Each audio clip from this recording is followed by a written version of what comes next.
Hello viewers, welcome back. इस भाग में हम लोग जानेंगे आर्टिफिशियल हाइब्रिडाइजेशन आखिर क्या होता है, समझेंगे। तो आर्टिफिशियल जो हाइब्रिडाइजेशन है यह पॉलिनेशन प्रोसेस में उपयुक्त होने वाला मेथड है ना। यानी कि हम लोग कह सकते हैं आर्टिफिशियल मेथड ऑफ पॉलिनेशन है। पॉलिनेशन होता है कौन सा इवेंट में? प्री फर्टिलाइजेशन इवेंट्स में आपको पॉलिनेशन होता है और पॉलिनेशन के समय ही आपको यह प्रोसेस अप्लाइड होता है ना।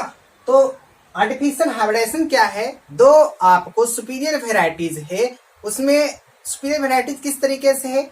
उसमें क्वांटिटी के कारण है, क्वालिटी के कारण है, किसी भी तरीके से वो कम्प्लीमेंट्री है। यानी कि या तो क्वांटिटी को पूरा कर रहा है या तो क्वालिटी को पूरा कर रहा है, तो किसी न किसी तरीके से वो कम्प्लीमेंट्री यानी कि पूरा करने वाला है ना। तो उस लक्षण को पूरा करने वाला है। उन दोनों को मान लेते हैं कि हमने दो प्लांट लिया, एक मेल लिया है ना, और एक महीने क्या किया, आपको फीमेल के साथ क्रॉस किया, उसी पार्टिकुलर स्पीसीज में किया है ना। हम लोग फीमेल को अच्छा तरीका से हम लोग यहाँ पर इंडिकेट करते हैं। तो इस तरीके से हमने क्रॉस किया तो क्या हुआ, एक नए प्रकार के जो प्लांट बनेगा, ये प्लांट क्या कहलाएगा? आपको वेराइटीज कहलाएगा। क्या कहलाएगा? वेराइटी, या तो ब्रीड भी कर सकते हो जनरली। तो प्लांट में जो बनता है आपको नए प्रकार के, उसे कहते हैं आपको वेराइटीज या तो ब्रीड। लेकिन आप सोच रहे हो कि दो नया प्लांट है उससे एक नया प्लांट बनाएंगे, नहीं, ऐसा कभी नहीं होता है। दो नया प्लांट है तो उससे क्या होगा, जो आपको फीमेल पार्ट है उसमें बीज बनेगा और उस बीज को हम लोग पुट करेंगे सॉइल में, तो क्या होगा, एक नया प्लांट बनेगा, है ना। तो ये नहीं सोचना है कि सीधे डायरेक्ट क्या बोल दिए, समझना है। तो यह आर्टिफिशियल जो हाइब्रिडाइजेशन प्रोसेस है, आपको 1930 में सबसे पहले एक वैज्ञानिक थे, उनका नाम था कार्पेंको नाम था, है ना। तो उनका जो प्रोसेस है सबसे पहले उन्होंने ही यूज किया। सोचा कि नीचे जो है, धरती के नीचे यानी कि सॉइल में, माटी में हम लोग क्या करेंगे, मूली उगा लेंगे, और ऊपर में क्या करेंगे, सॉइल के ऊपर क्या होगा कि आपको स्टीम वाले सेक्शन में क्या करेंगे, पत्तगोभी हो जाएगा। तो उन्होंने सोचा नीचे मूली और ऊपर पत्तगोभी, लेकिन दोनों को क्रॉस किए मूली और पत्तगोभी के साथ। तो क्या हुआ, जो बना उनका जो वेराइटी वो कहलाया रैफनो ब्रासिका कहलाया। या तो ब्रासिको रैफना भी कर सकते हैं, उलट के भी बोल सकते हैं। रैफनस टर्म आता है दैट इज मूली के लिए, ब्रासिका टर्म जनरली आपको आता है, आपने पढ़ा होगा, जीनस टर्म आपको आता है, तो गोभी पत्तगोभी है ना, फूलगोभी इसके लिए आता है। तो दैट इज रैफनो ब्रासिका या तो ब्रासिको रैफनस बना, है ना। आगे जाकर के, लेकिन यह अनसक्सेसफुल रहा, लेकिन आगे जाकर के ट्रिटिकेल बना, भीट और राई के साथ क्रॉस किया गया तो जो प्लांट बना दैट इज ट्रिटिकेल बना। ये सक्सेसफुल रहा, सबसे फर्स्ट सक्सेसफुल आर्टिफिशियल हाइब्रिडाइज आपको था, यानी कि सबसे फर्स्ट सक्सेसफुल वेराइटीज के रूप में जाना जाता है। किसको? दैट इज ट्रिटिकेल को। आगे हम लोग चलते हैं। मैंने बताया ही आर्टिफिशियल हाइब्रिडाइजेशन किसे कहते हैं। या ह्यूमन और मैन-मेड क्रॉसिंग है, दैट इज ह्यूमन और man made crossing with complementary to superior varieties. Okay, that is called, that process is called artificial hybridization, and that form type of plant is called varieties or breed. Next, अब हम लोग इसका समझते हैं application. Application क्या होता है, ध्यान से समझेंगे। एप्लीकेशन, एप्लीकेशन का मतलब नहीं होता है कि इंग्लिश में एप्लीकेशन लिखना।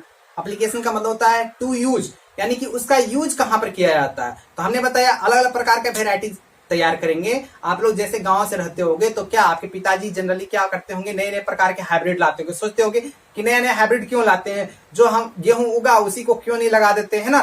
तो दैट इज जो आपको जो डिजायर्ड जो कैपेसिटी है उत्पन्न करने का वो कम हो जाता है, इसीलिए वेराइटी तैयार किया जाता है ना। तो लोग क्या करते हैं, जनरली जितने भी रिसर्च सेंटर है वहां पर आर्टिफिशियली हाइब्रिडाइजेशन प्रोसेस के कारण वो क्या करते हैं, नए प्रकार के वेराइटीज सीड तैयार करते हैं, उसी को पुट किया जाता है खेतों में, तो लहलहाती फसल एकदम से आपको लगता है। तो इस तरीके से क्वांटिटी बढ़ जाता है, क्वालिटी बढ़ जाता है ना। तो देखना इसका यूज कहां पर करते हैं, क्रॉप इंप्रूवमेंट प्रोग्राम, यानी कि क्वालिटी क्वांटिटी क्या काफी ज्यादा मात्रा में हो, इसीलिए हम लोग कहते हैं क्रॉप इंप्रूवमेंट प्रोग्राम। अच्छा, ये वर्क कब से किया जाता है? जो कार्पेंको 1930 है ना। तो ऐसा नहीं है कि कार्पेंको ही सबसे पहले किए थे, है ना। तो जनरली सबसे पहला जो मजेदार जो टॉपिक था ये कार्पेंको किए थे।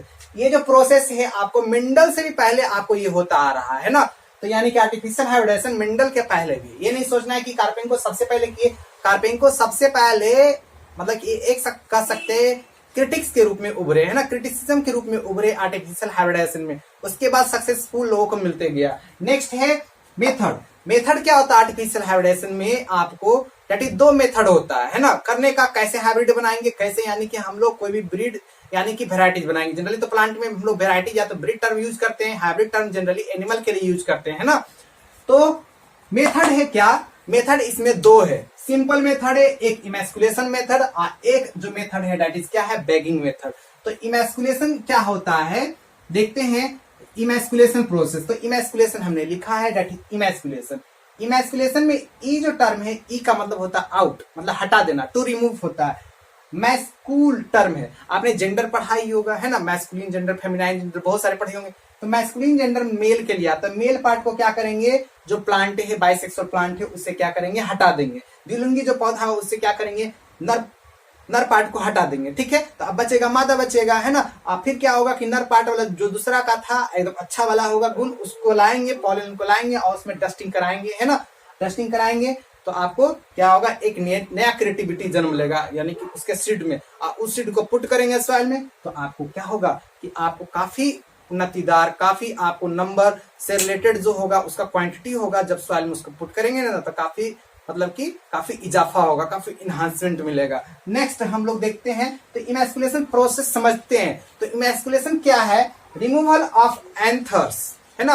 एंथर को हम लोग रिमूवल नहीं करते हैं, ये तो गलत है भाई, एंथर को कभी भी रिमूवल नहीं करते इमैस्कुलेशन में, हम लोग स्टेमेंस पार्ट को रिमूवल करते हैं ना। तो दैट इज स्टेमेंस होगा, कभी भी एंथर पहले लिखे तो ये तो पहले गलत हो जाएगा है ना, क्योंकि हम लोग फिलामेंट को काट करके हटा देते हैं। आई बात समझ में कैसे, जैसे ये प्लांट है, मान लेते हैं ये प्लांट है, ये बाइसेक्सुअल है, ये ऊपर में मेल रहा, ये फीमेल रहा, ये क्या है गोला, जो क्या है ये गोला बॉडी है ना। तो ये प्लांट का बॉडी है और ऊपर में जो दिखा रहे हैं एरो वो क्या है, यानी कि त्रिया है जो आपको मेल पार्ट है, ये फीमेल पार्ट है। अब क्या होगा, यहाँ से यहाँ पॉलन ग्रेन्स आता था तो पॉलिनेशन करते थे, लेकिन क्या करना है कि हमको इसी प्लांट का जो मेल पार्ट है उसका कोई भी आपको यानी कि कैरेक्टर नहीं आना चाहिए फीमेल में, यानी कि मैरिज के समय, पॉलिनेशन क्या है मैरिज के ही बराबर है ना। तो आपको यानी कि फ्यूजन नहीं होना चाहिए। तो इस फ्यूजन को बचाने के लिए हम लोग चेक करने के लिए क्या करते हैं, इस मेल पार्ट को बड़का कैंची लाएंगे या छोटा कैंची लाएंगे, जो भी लाएंगे, और उसको क्या करेंगे, इंसाइज कर देंगे, यानी कि काट देंगे। अब काटने पर क्या होगा कि ये मेल पार्ट हट गया, तब क्या होगा, ये रह गया बेचारा, अकेला रह गया। बाइसेक्सुअल से क्या हो गया, यूनिसेक्सुअल हो गया प्लांट। और यूनिसेक्सुअल में अगर प्रोसेस देखो तो इसमें तो सिर्फ मेल प्लांट तो होगा, यूनिसेक्सुअल प्लांट में नहीं होगा है ना। तो हमेशा इमैस्कुलेशन प्रोसेस मेल वाले पर करते हैं ना। तो यूनिसेक्सुअल प्लांट में इमैस्कुलेशन नहीं होगा, यानी कि सिर्फ और सिर्फ इमैस्कुलेशन प्रोसेस बाइसेक्सुअल प्लांट में होगा। तो इमैस्कुलेशन क्या है, removal of stamens, removal of stamens from floral bud, यानी कि फूल में से मेल पार्ट को हम लोग क्या करेंगे, हटा देंगे। आई बात समझ में। तो उस प्रोसेस को कहेंगे स्टेमेनिंग या स्टेमेन से जितना भी मेल पार्ट रहेगा सबको काट काट कर हटाना है, ठीक है।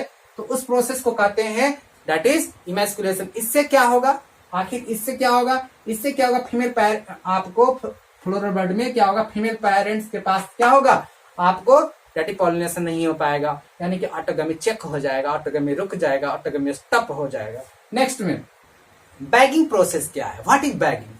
बैगिंग प्रोसेस है कि जैसे कि कोई भी आपको प्लांट है ना, जैसे जान लीजिए कि ये एक प्लांट है, इसमें आपको मेल था, मेल है, था क्या है, कोई दिक्कत, इस पे हम एरो देते हैं और इसमें हम क्या करते हैं, बैगिंग चढ़ा देते हैं ना।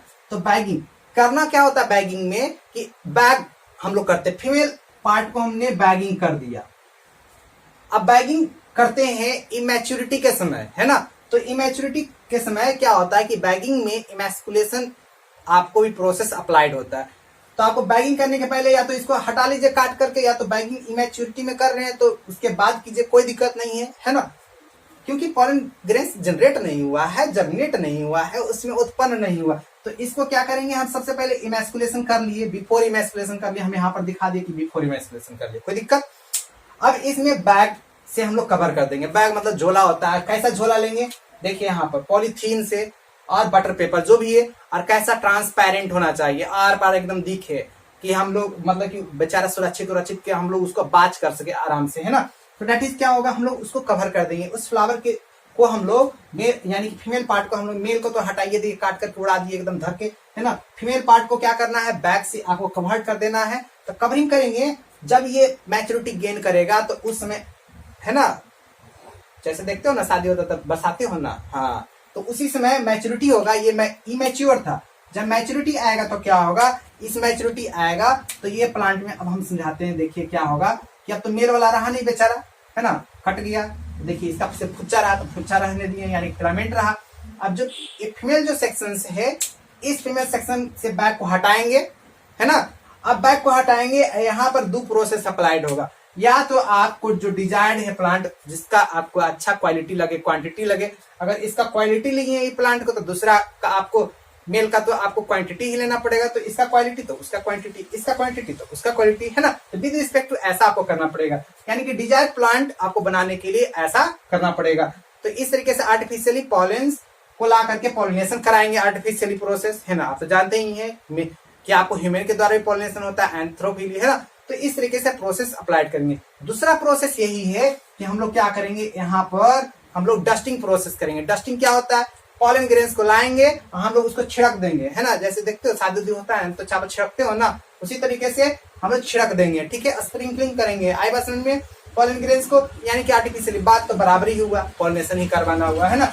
सिर्फ हुआ कि छिड़कने वाला प्रोसेस हुआ, है ना। या तो इस तरीके से छिड़क दिए। अब छिड़कने के बाद क्या होगा, हम लोग देखेंगे कि उसको फिर से एक बैग वाला आएंगे, यानी कि बैग या तो पॉलिथीन या तो बटर पेपर लाएंगे जनरली। अब लाना है बटर पेपर, जनरली कुछ करना नहीं है। अब ये प्लांट है, अब अगला स्टेप देखिए क्या करते हैं, है ना। ये तो रहा नहीं बेचारा, ये तो गया, खत्म हो गया, है ना। इसका जीवन ही सार्थक हो गया, है ना। चलिए अब इसको फिर से हम लोग क्या करेंगे, रीबैग कर देंगे, है ना। फिर से इसको ढक देंगे, फिर से बैगिंग करेंगे। तो इसी प्रोसेस को हम लोग कहते हैं रीबैग, है ना। मैच्योरिटी के बाद आपको दैट इज आपको बैगिंग करने के प्रोसेस को क्या कहते हैं, रीबैग के नाम से हम लोग जानते हैं। क्या कहते हैं, रीबैग। यहाँ पर रीबैग गलत लिखा गया है ना। तो रीबैग डबल जी होता है, REBAGGED, जल्दीबाजी में लिखा गया, कोई दिक्कत नहीं। तो इस तरीके से हम लोग क्या करेंगे, रीबैग करेंगे। आई बात समझ में। तो देखिए बैगिंग होगा, बैगिंग सिर्फ और सिर्फ क्या होगा, यूनिसेक्सुअल में होगा या बाइसेक्सुअल में होगा। देखिए बैगिंग प्रोसेस जनरली इमैस्कुलेशन तो होता था सिर्फ और सिर्फ बाइसेक्सुअल में, लेकिन बैगिंग जो प्रोसेस है बाइसेक्सुअल में भी होगा और यूनिसेक्सुअल में भी करा सकते हैं, क्योंकि यूनिसेक्सुअल बेचारा अकेले है तो उसको हम चाहेंगे तो करवा सकते हैं। हमेशा यही चीज होता है प्रॉब्लम कि आपको मेल वाला पढ़ लेते कि इमैस्कुलेशन किस में करवाते हैं, लेकिन बैगिंग वाला नहीं पढ़ते, है ना, या तो छूट जाता होगा। तो हम यहाँ पर लिख दिए कि रीबैग क्या होता है प्रोसेस। तो रीबैग क्या होता है, लास्ट में हम लोग फिर से बैगिंग करते हैं, री अगेन पैक करते हैं। उसी मैकेनिज्म को, उसी प्रोसीड्यूर को क्या कहा जाता है, रीबैग कहा जाता है। अगला है मेथड रिक्वायरमेंट। मेथड रिक्वायरमेंट क्या है, आखिर ये होता किसमें है, ये आखिर जरूरत किसमें पड़ता है। तो जो बाइसेक्सुअल फ्लावर है, इमैस्कुलेशन सिर्फ और सिर्फ बाइसेक्सुअल में होता है, फॉर इमैस्कुलेशन। यूनिसेक्सुअल में कभी भी इमैस्कुलेशन नहीं होता है, लेकिन जस्ट अगर हम लोग बैगिंग के लिए चलेंगे तो ये बाइसेक्सुअल में भी होता है और आपको बैगिंग प्रोसेस अप्लाइड होता है यूनिसेक्सुअल के लिए भी। तो इस तरीके से हमने बताया आपको आर्टिफिशियल हाइब्रिडेशन अच्छी तरीके से। इस तरीके से अगले भाग में मिलेंगे नए वीडियोज के साथ, नए अंदाज के साथ। धन्यवाद।